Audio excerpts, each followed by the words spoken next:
and Melissa, for all that you've done to lead and serve at this space. And congratulations on your new post at the U.S. Transportation Command. You know, it's wonderful to be here at Milden Hall. And for all the little kids here, I hope you enjoyed your movie, did you? Yeah? Okay.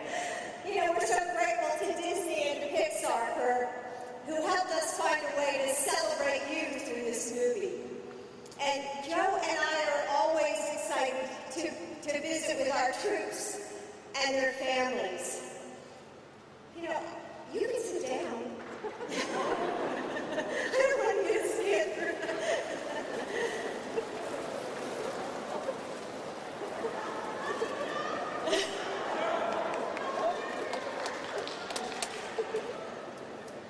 Joe, pay attention.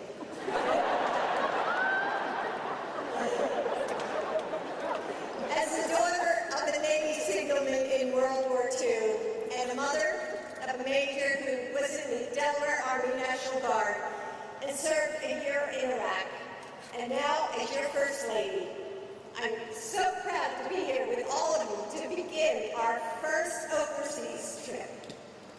From those of you who have served more than 20 years, to the youngest military kids that I see in the crowd, you are our ambassadors to the world. And thank you for representing us with dignity and pride. Our military families may not wear a uniform, but you are as crucial to our military as radar is to a fighter jet. In the United States, we have an all-volunteer force, and it continues only because generations of Americans see the honor, dignity, and patriotism of military service. When you serve, your families serve too. That's why supporting the physical, social, and emotional health of our military families is a national security imperative. And the leadership here at Milden Hall understands this too. In preparation for our visit, Colonel Cananan wrote this about you, and I quote, "You may be familiar with the term military dependence, but I will tell you over the past 15 months, it became abundantly clear just who exactly was depending on whom. Our military families, already versed in sacrifice, are the true unsung heroes." End quote.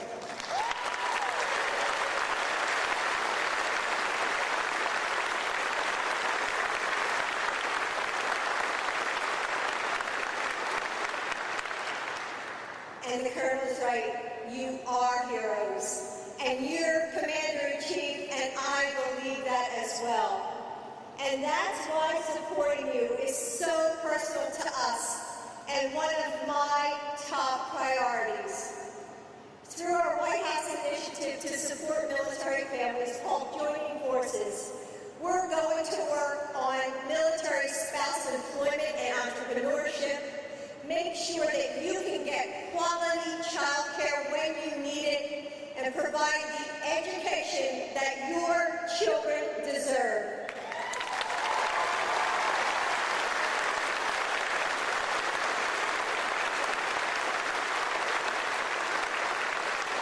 Finally, no one has more strength and grit and resilience than our military families.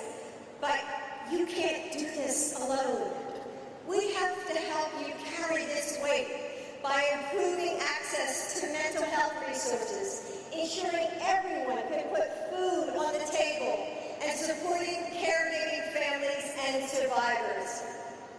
Joining Forces will expect every government agency to step up and be a part of this effort. We are going to make sure that the families of our service members and veterans, caregivers, and survivors have what they need to survive, to thrive, Our military is a community bound together by love. Love for our country, love for the men and women who serve beside you, your husbands and wives, your moms and dads, and love for the communities that you build together. And it's our obligation to match that devotion. May God bless all of you, our troops, and their families. And now, I'm excited to welcome our next speaker, someone who is so familiar with what it means to be a part of a military family, Cindy Glasscock.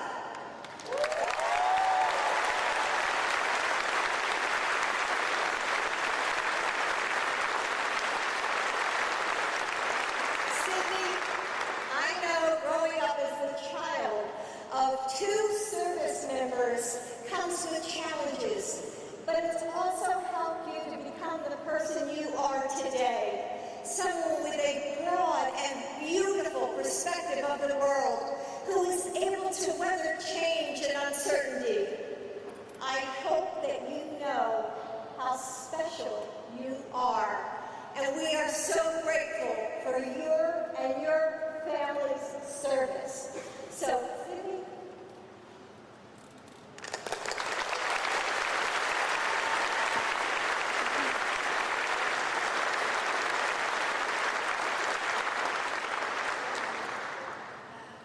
Thank you, Dr. Martin, for the introduction. All the support you've shown for our military families and your amazing words tonight. Let's give her another round of applause.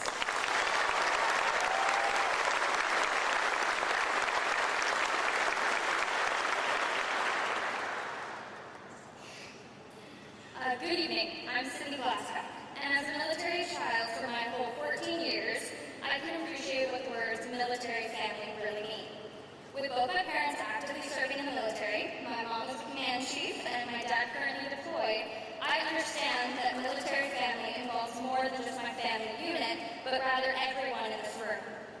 Even if those of us here tonight don't share the same last name or bloodline, we always step up for one another at any given time.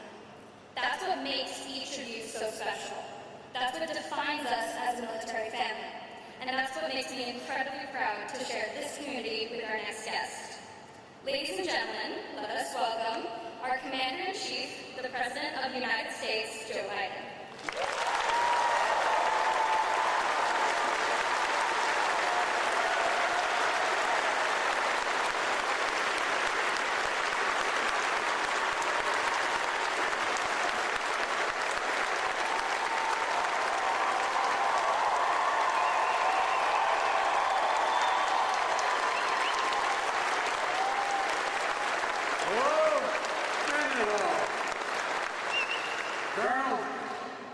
Thank you for that introduction and your service leading this team in such a difficult time. Because we know that as a whole family who serves, I also want to thank Melissa.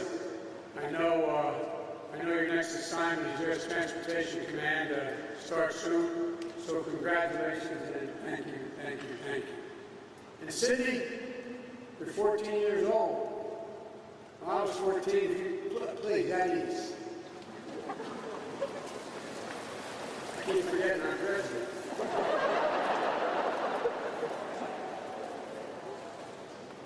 When I was 14 years old, I would have been, scared to death to stand up in front of a microphone with a large crowd or a small crowd. See, when I was a child, I used to stutter at it, for real. I had great difficulty speaking in front of other people. And so I expect that when you're president, you'll remember me. You're really quite a polished gentleman. Thank you. I know it's got to be hard to have your dad deployed in Afghanistan, and I also know how proud you are of him and your mom, Chief Master Sergeant, for being part of the leadership team here. Our son, Bo, served as a U.S. attorney for a while in Kosovo for a while. As a matter of fact, they erected a war monument to him. And then he went on, he joined the National Guard, gave up his job as Attorney General of the state of Delaware so he could go with his unit to Iraq for a year. And we got promoted to major. I said, Bo, you're now a field grade officer. I was in and out of Iraq and Afghanistan about 28 times. And I said, you're now a field grade officer. He said, Dad, I have no illusions. I know who runs the military, Chief Master Sergeants. So I just want you to know we know. Okay? Thank you for your incredible dedication and service. And, I want to thank you all your families, for the sacrifices they've made. And congratulations to having just a wonderful child.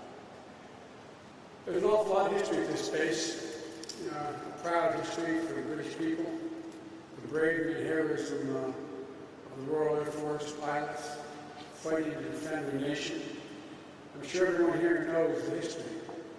But just 6 hours after Britain and France declared war in Germany in 1939, 3 Wellington bombers took off from Mendenhall and bombed Nazi battleships. And over the course of World War II, out of this base RAF bombers dropped nearly 28,000 tons of bombs on Nazi Germany, flying more than 8,000 sorties. This base has been a significant source of British air power. Proud history of a proud nation. But I also know there's also an awful lot of American Air Force pride in this room tonight.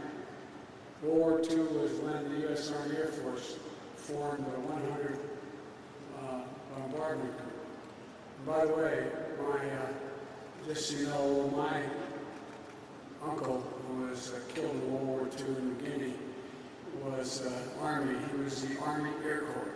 He got shot down in a reconnaissance flight. And he's looking down and thinking all these years, my God, what this Air Force has become. It's incredible. The 100th also ran more than 8,000 sorties in the Hostile territory and supported operations from D-Day to the Battle of the Bulge, where another armed line served.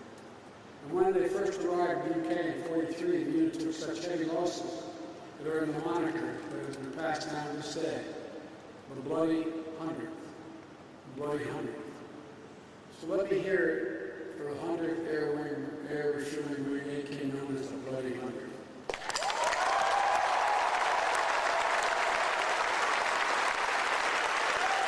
And what about 352nd Special Operations Wing?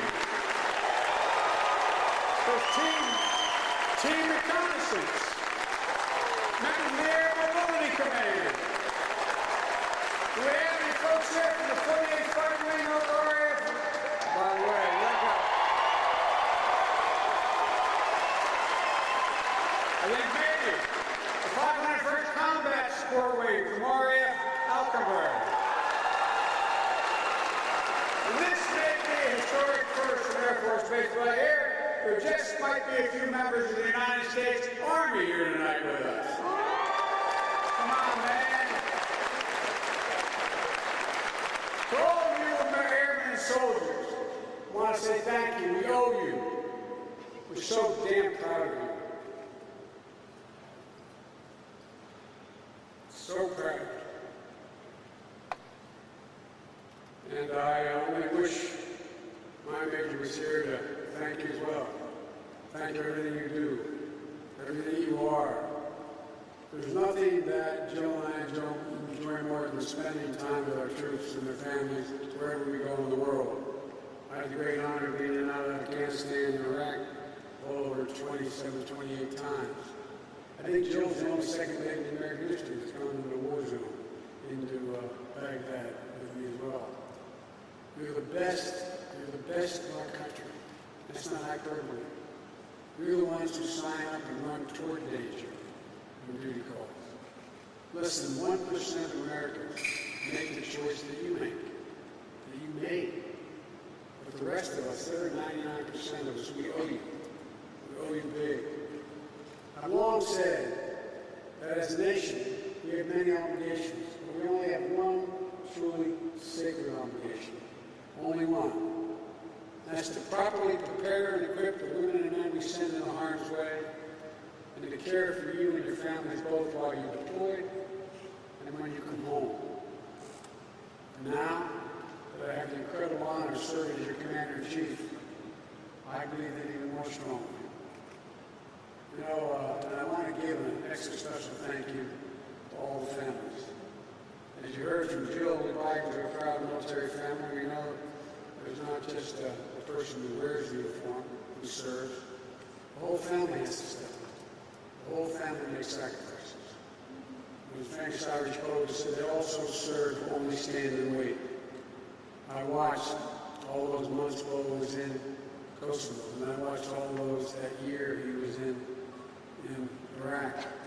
She would stand at that sink leaving me from school, drinking her coffee, and I could see her lips moving, saying that prayer, hoping that car never drove up in front of the house, hoping you never got that phone call.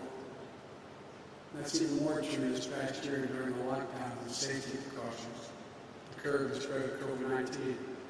Everyone in this room knows that our military families are essential to our strength. It's the key reason Jill relaunched Joining Forces, to make sure we're doing everything we can to support our military spouses and children, and the mothers and fathers as well, just like they support all of you. You know, you not only did an amazing job keeping COVID-19 under control on base, you took care of each other. And your mental health throughout the initiatives like your spouse-to-spouse connection and your wellness advocacy team. Thank you.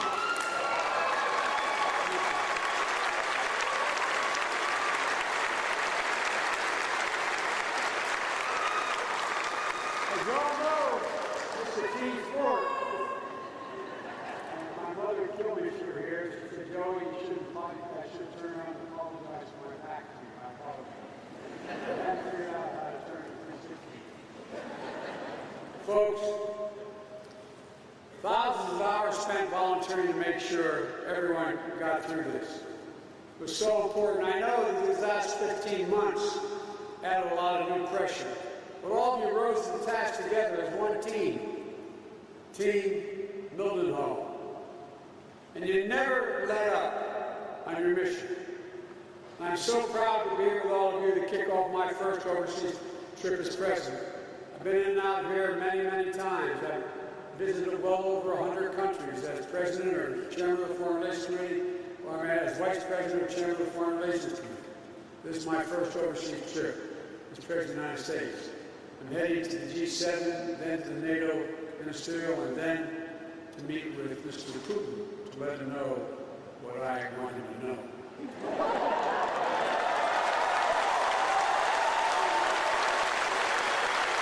And at every point along the way, we're going to make it clear that the United States is back and democracies of the world are standing together to tackle the toughest challenges and the issues that matter most to our future. That we're committed to leading with strength, defending our values, and delivering for our people. America is better positioned to advance our national security and our economic prosperity when we bring together like-minded nations to stand with us. These nations that have shed blood alongside of us in defense of our shared values. Our unrivaled network of alliances and partnerships that are the key to American advantage in the world and have been. They make the world safer for all of us. And they are how we are going to meet the challenges of today, which are changing rapidly. We're going to meet it, though, from a position of strength. Our alliances weren't built by coercion or maintained by threats. They're grounded on democratic ideals, a shared vision of the future, and where every voice matters. Where the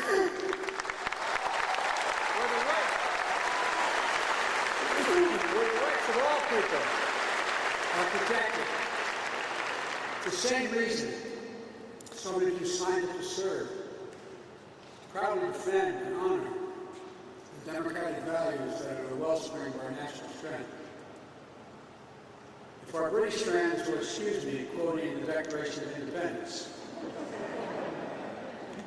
America is unique in all the world.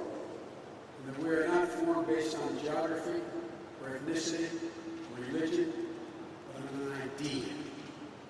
An idea. The only nation in the world founded on the notion of idea.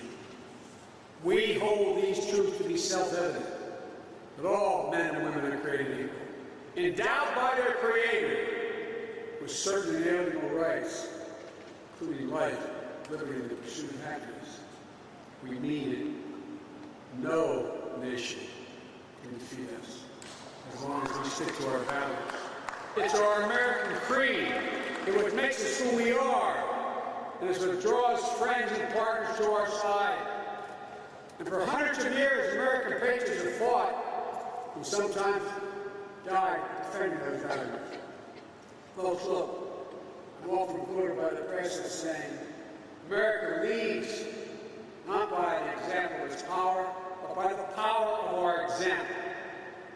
All of you, our service members stationed around the world, you are the solid steel spine of America, around which alliances are built and strengthened year after year. These partnerships have hardened and have been hardened in the fire of war, and generations of Americans and service members fought like the original Bloody Hundred, and those RFA pilots, and the shared mission of World War II, flying, fighting, winning. It's done together. These bonds of history and shared sacrifice run deep and are strong, based on values, and they endure. The connection and camaraderie between our troops, this community of American citizens stationed in the UK, U.S. visiting forces and families, 20,000 strong, are not only warriors, you're diplomats, and you're bridge builders. You are the essential part of what makes up this special relationship between Great Britain and the United States. Over the next few days, as I said, I'll be participating in meetings with many of our closest partners, the G70 in Cornwall, then on the Brussels NATO Summit, the EU and the EU Summit.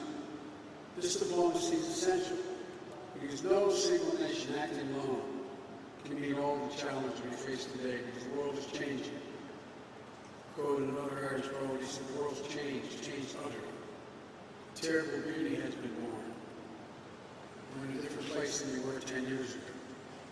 Better positioned at a different place. We have to build the shared future we seek.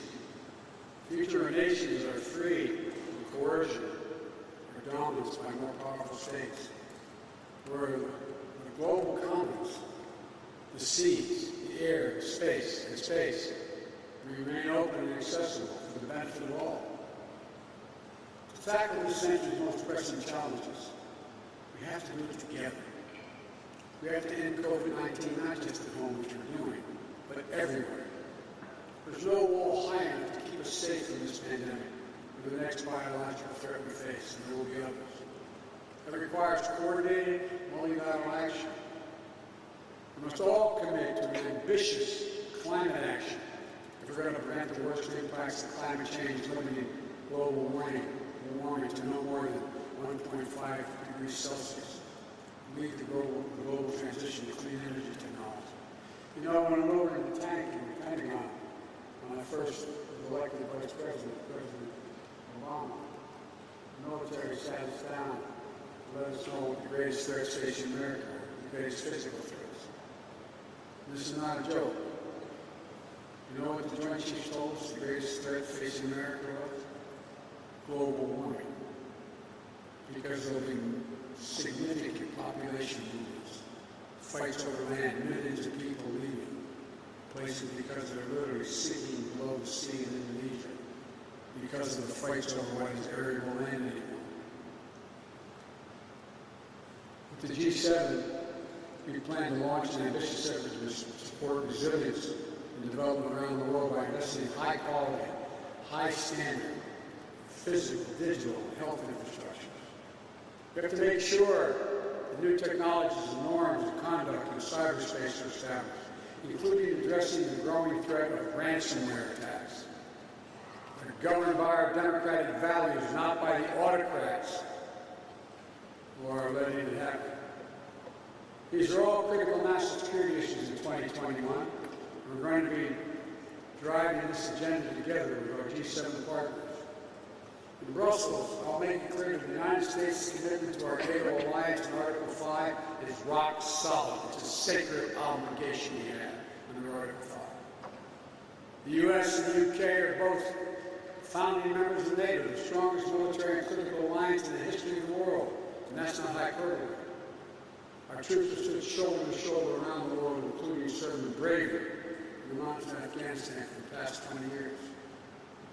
Our NATO allies have had our backs when it mattered, just like we've had theirs when it's mattered. And now we need to modernize our alliance, investing in our critical infrastructure, our cyber capabilities, and to keep us secure against every threat we faced over the last decade and the new challenges we're about to face as well. For the European Union leaders, I'll discuss how the United States can work with Europe to address the full range of issues that require the full strength of our transatlantic partnership, including working together to shape the new rules for the 21st century economies. And only after these meetings with our closest democratic partners to develop a common agenda and a renewed purpose, I'll travel to Geneva to sit down with the man I spent time with before, President Vladimir Putin. We're not seeking conflict with Russia. We want a stable, predictable relationship. Our two nations share incredible responsibilities, and among them, ensuring strategic stability and upholding arms control agreements. I take that responsibility seriously. But I've been clear, the United States will respond in a robust and meaningful way when the Russian government engages in harmful activities. We've already demonstrated that. I'm going to communicate that there are consequences for violating the sovereignty of democracies in the United States and Europe and elsewhere. I'm going to be clear that the transatlantic alliance will remain vital, a vital source of strength for the UK, Europe, and the United States. I'm going to make sure there's no doubt as whether the United States will rise in defense of our most deeply held values and our fundamental interests. Here's why this all matters so much right now. I believe we're in an inflection point in world history. The moment where it falls to us to prove that democracies will not just endure, but they will excel as we rise to seize the enormous opportunities of the new age. We have to discredit those who believe that the age of democracy is over, as some of our fellow nations believe. We have to expose as false the narrative that the decrees of dictators can match the speed and scale of the 21st challenges. You know, and I know, they're wrong. But it doesn't mean we don't have to work harder than ever to prove that democracy can still deliver for our people. But many think things are changing so rapidly. Democracies cannot get together and form a consensus to respond like autocrats can. And you know better than anyone that democracy doesn't happen by accident. We have to defend it. We have to strengthen it, renew it. And I know that the American people are up to this job. I know because I look around this hangar.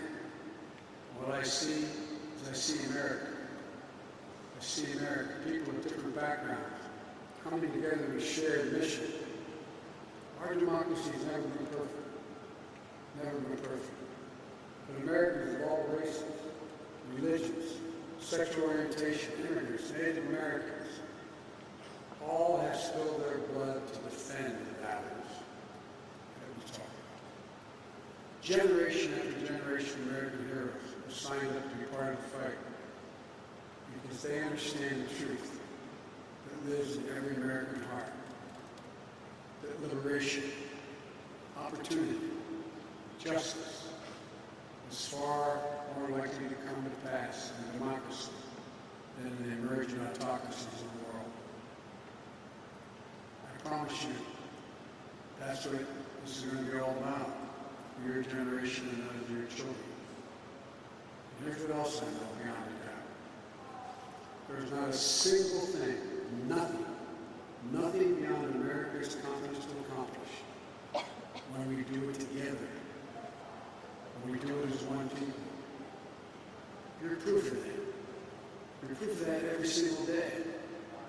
Your bravery, your decency, your honor, your commitment to duty. You could send more fuel through a boom with a KC-135R in 8 minutes than a civilian gas pump can pump in 24 hours. And you do it midair. And it's all a normal day for this team. So don't tell me we can't win our race to the future across the board. We're the country that cracked the physicals and the physics of human flight, then crashed through the sound barrier, then put a man in the moon and flew a helicopter on Mars. I could go on and on and on. There's nothing beyond our capacity. So I want to thank you again for welcoming Jill and me today. It's great to be here in the UK. It's great to be here seeing you first. Seeing all of you is the best possible way to start this trip. But let me end where I began by saying thank you. Me, from the bottom of my heart, I give you my word. Thank you all for what you do. Thank you all for your understanding that we're a nation based on values. Thank you all for protecting us. May God bless you all.